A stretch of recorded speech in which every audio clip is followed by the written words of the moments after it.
Today we'll explore Halloween night horror stories. When tricks blend with shadows, some tales reveal that true terror might be lurking anywhere. Among the trees.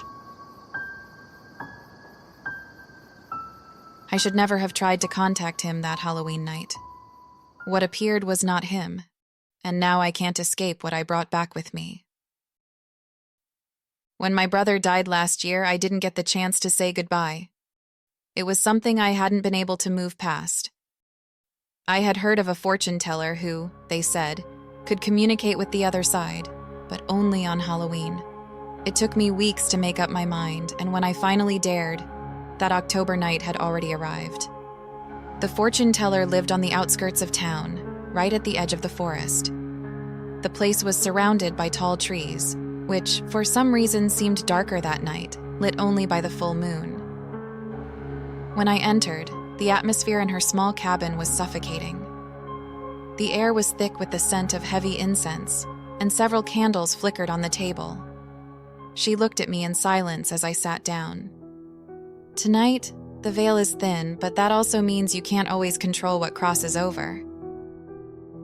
Her words unsettled me, but I was determined. We began the session. The fortune teller murmured words in a language I didn't understand, and my hands, resting on the table, started to tremble. "Concentrate on him," she whispered. I closed my eyes and thought of my brother, how he was before the accident. The air in the room suddenly felt colder, and something began to shift. The sound of branches tapping against the window intensified. But when I opened my eyes, there was no wind. The fortune teller's brow furrowed. Her eyes still closed, and her voice began to sound tense, almost frightened. "He's here, but it's not your brother." Her voice sounded strange, altered. Suddenly, the candles went out all at once, and a low, sinister laugh echoed in the darkness. The sound wasn't human. It was deep and rough, like the creaking of ancient trees. I felt a weight on my chest, as if something invisible was approaching, pressing the air around me. "This is an ancient spirit. It comes from the forest." "We never should have called it," the fortune teller said in a faint voice. Before I could ask any more questions, the cold in the room intensified, and from the shadows I could see the face of a strange being with bright yellow eyes, its body appearing to be made of tree bark. It was tall, with rough gray skin. Without thinking, I rushed out of the cabin, almost running, trying to rationalize what had happened. I kept telling myself it was all a coincidence, that I was just scared because of the darkness and the fortune teller's words. But as soon as I reached my car, I felt it again. That same invisible but oppressive presence following me. I turned, and among the trees, I saw something. There it was again, taller now, deformed. At first, it seemed like a man, but its limbs were far too long, and what looked like arms ended in claw-like branches. Its eyes glowed, two yellow points piercing through the darkness. I don't know how long I stayed frozen, but when I managed to move, I got into my car and drove away. When I got home, I locked every door and window, making sure the curtains were tightly closed. My breathing was shaky, and though I knew something had gone wrong, I tried to convince myself that I was safe. It was impossible that something had followed me from the forest. But that night was not like any other. I heard noises in my house, subtle at first, like soft tapping on the roof, but then clearer. Thudding against the walls right next to my bed. I couldn't move. I knew I shouldn't open my eyes, but when I did, I saw it again. The same figure from the forest was in the corner of my room, so tall that its head almost touched the ceiling, with its arms stretching toward me. I felt a shiver through my body as I watched it approach, its eyes glowing with that yellow light. I ran out of my room without looking back. I locked myself in the bathroom, trying to steady my breathing.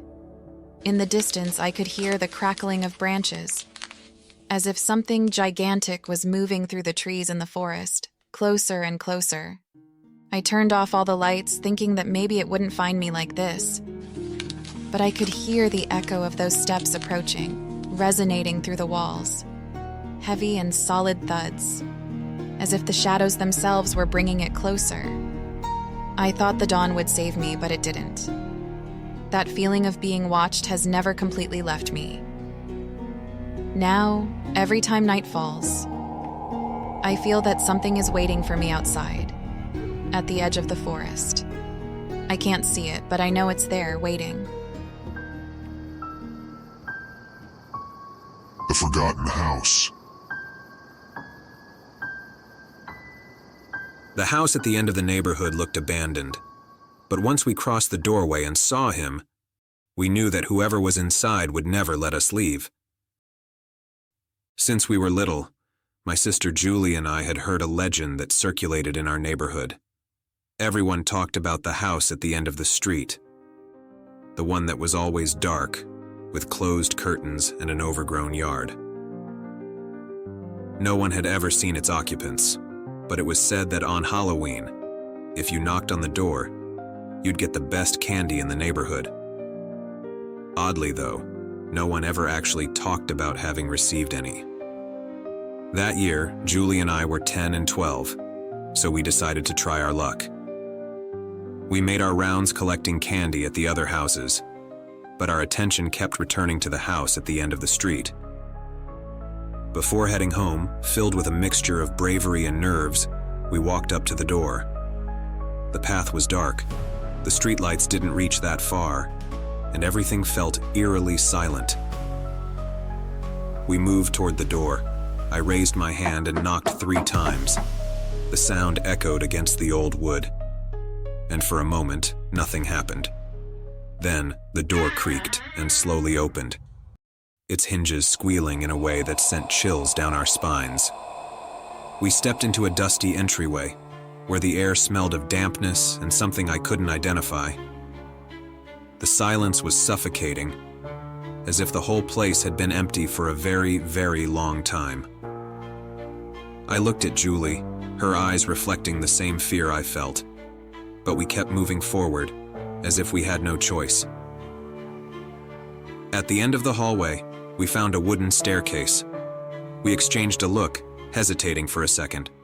We knew we should leave, and yet we climbed up. At the top, we saw a long hallway with closed doors on either side. Moonlight barely filtered through a dirty window. We noticed one of the doors was open, and without saying anything, we stepped into that room. That's where we saw him for the first time. At the far end of the room, almost invisible in the shadows, was an old man. He wore old, worn-out clothes, as if he'd been wearing the same thing for decades. His skin was gray and translucent, and his sunken, empty eyes seemed to follow us, though his head didn't move.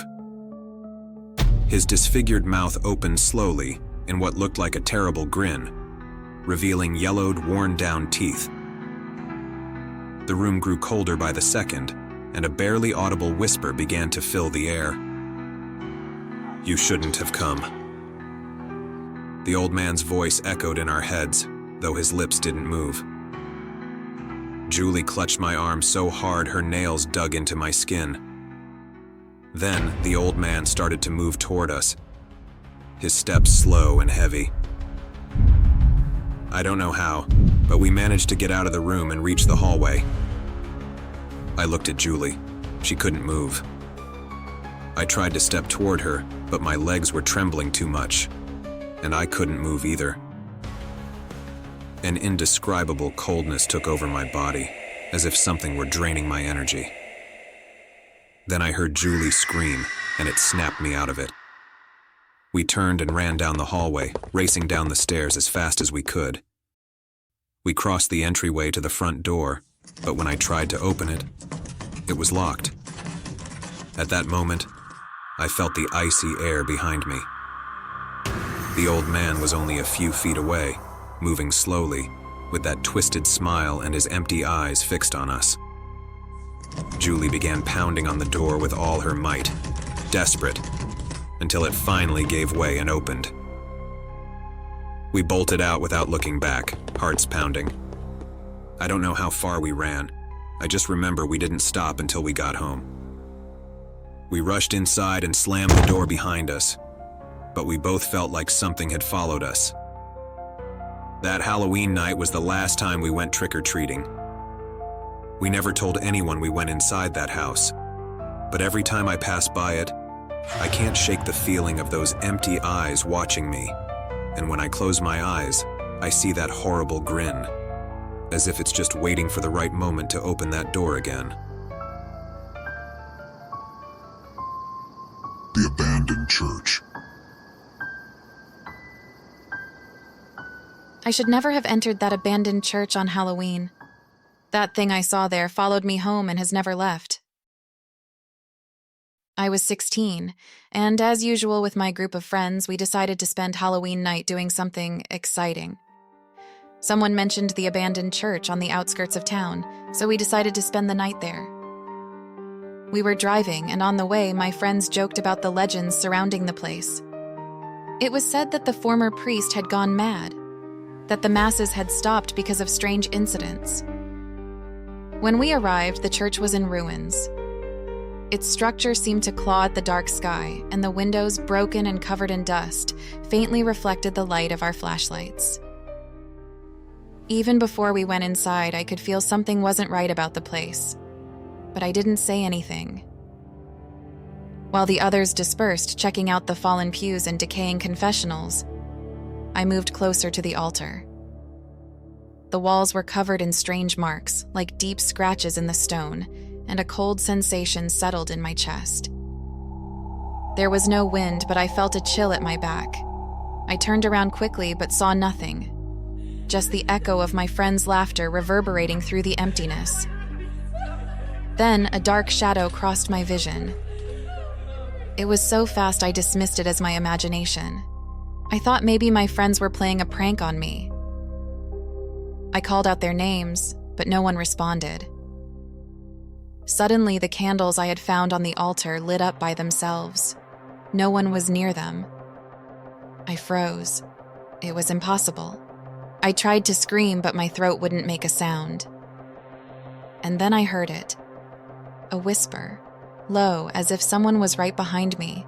I heard it say, "Leave, before it's too late." I spun on my heel and ran for the exit, but the door, which we had left wide open, was now shut. I threw myself at it, pounding with all my strength, but it wouldn't budge. Something in the church had changed. The silence was absolute, as if the sounds of the outside world had been absorbed. My friends were gone, or at least I thought so, because soon after I heard their laughter again, distorted, strange, as if coming from far away. I heard footsteps, slow and approaching from the altar.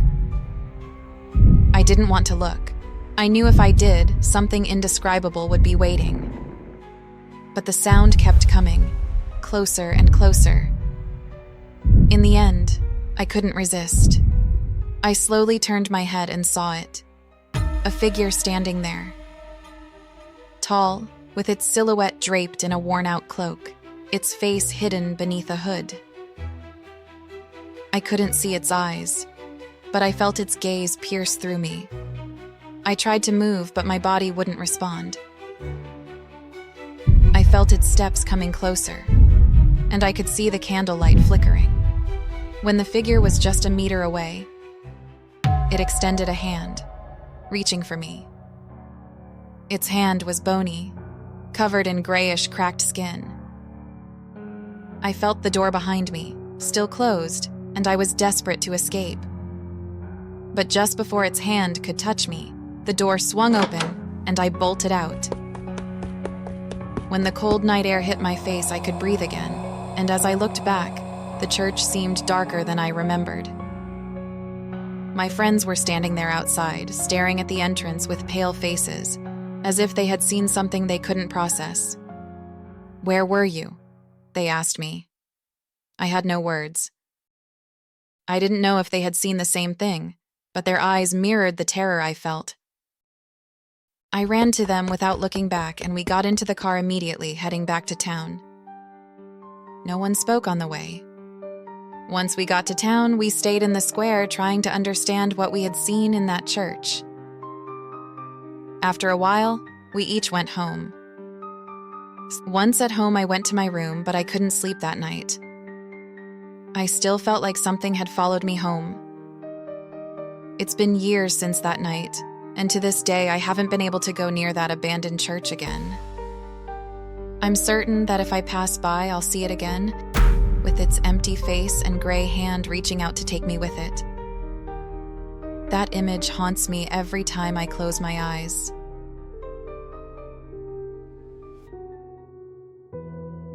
Thank you for journeying with us through the dark passages of these stories. If you enjoyed them, give us a like, share, and subscribe so you don't miss more tales of terror. Until next time, where fear will once again be your companion.